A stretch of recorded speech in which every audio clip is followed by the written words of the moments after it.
छात्र एवं छात्राओं, हिंदी शिक्षण के अंतर्गत पिछली कक्षा में हम सभी ने क्रिया के बारे में पढ़ा। ठीक है बच्चों, आज हम सभी विशेषण पढ़ेंगे, जिसकी परिभाषा है बच्चों,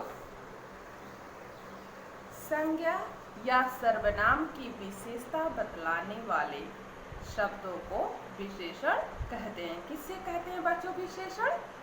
संज्ञा या सर्वनाम की विशेषता बतलाने वाले शब्दों को विशेषण कहते हैं।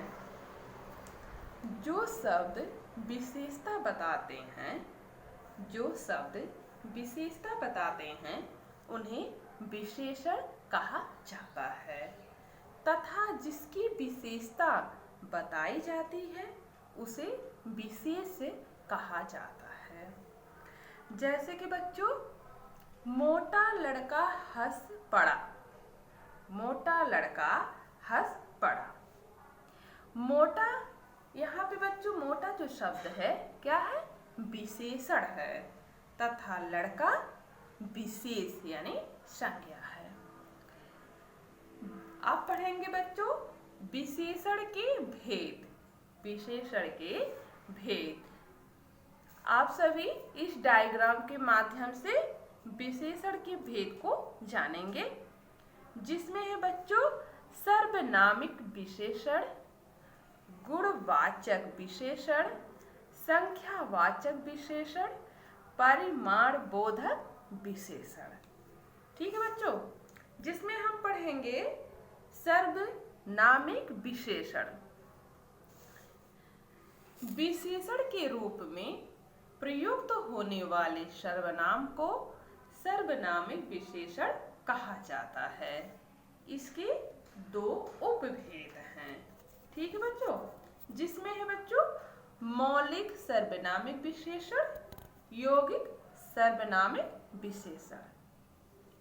मौलिक सर्वनामिक विशेषण में जो है बच्चों, जो सर्वनाम बिना रूपांतर के मौलिक रूप में संज्ञा के पहले आकर उसकी विशेषता बतलाते हैं, उन्हें इस वर्ग में रखा जाता है, यानी मौलिक सर्वनामिक विशेषण कहा जाता है।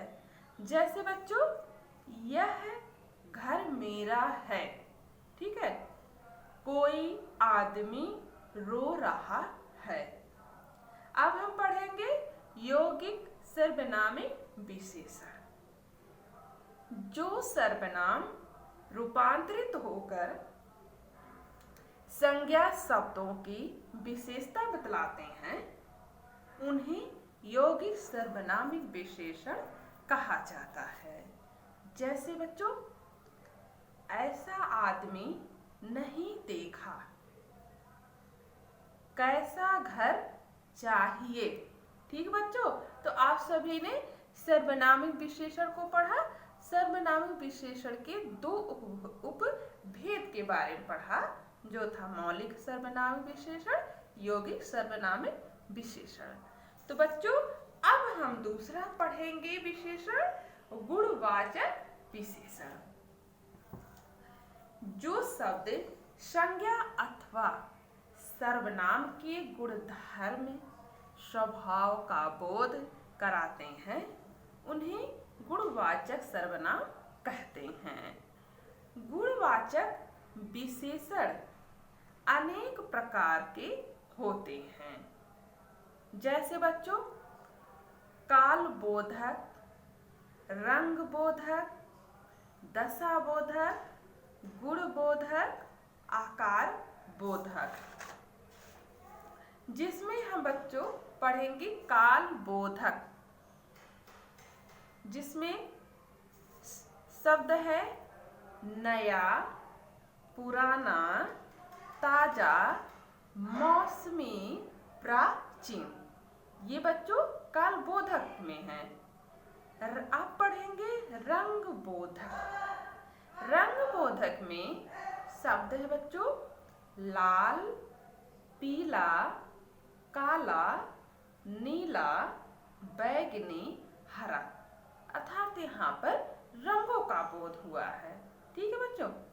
दशाबोधक, इसमें शब्द है मोटा, पतला, युवा, वृद्ध, गीला, सूखा। अब हम पढ़ेंगे गुणबोधक, जिसमें शब्द है अच्छा, भला, बुरा, कापी, सूखा, सच्चा, पापी, न्यायी, सीधा। ठीक है बच्चों। अब हम पढ़ेंगे आकार बोधक, जिसमें शब्द है गोल, चौकोर, तिकोना, लंबा, चौड़ा, मोटा, पतला। ठीक बच्चों। तो जिसमें गुणवाचक विशेषण में आपने गुणवाचक विशेषण में अनेक प्रकार के हैं, जिसमें आपने पढ़ा कालबोधक विशेषण, रंगबोधक, दशाबोधक, गुणबोधक, आकारबोधक। अब हम पढ़ेंगे बच्चों संख्यावाचक विशेषण। संख्यावाचक विशेषण जो संज्ञा अथवा सर्वनाम की संख्या का बोध कराते हैं, जो संज्ञा अथवा सर्वनाम की संख्या का बोध कराते हैं, उन्हें संख्यावाचक विशेषण कहते हैं या कहा जाता है। ये दो प्रकार के होते हैं। संख्यावाचक विशेषण दो प्रकार के होते हैं, जिसमें पहला है निश्चित संख्यावाचक, दूसरा है अनिश्चित संख्यावाचक। जिसमें हम पढ़ेंगे पहला निश्चित संख्यावाचक। इससे निश्चित संख्या का बोध होता है, जैसे 10 लड़के, 20 आदमी, 50 रुपए। ठीक है बच्चों। अब हम पढ़ेंगे अनिश्चित संख्यावाचक। इससे अनिश्चित संख्या का बोध होता है। अनिश्चित संख्यावाचक में बच्चों अनिश्चित संख्या का बोध होता है, जैसे कि कुछ आदमी चले गए, सब कुछ समाप्त हो गया।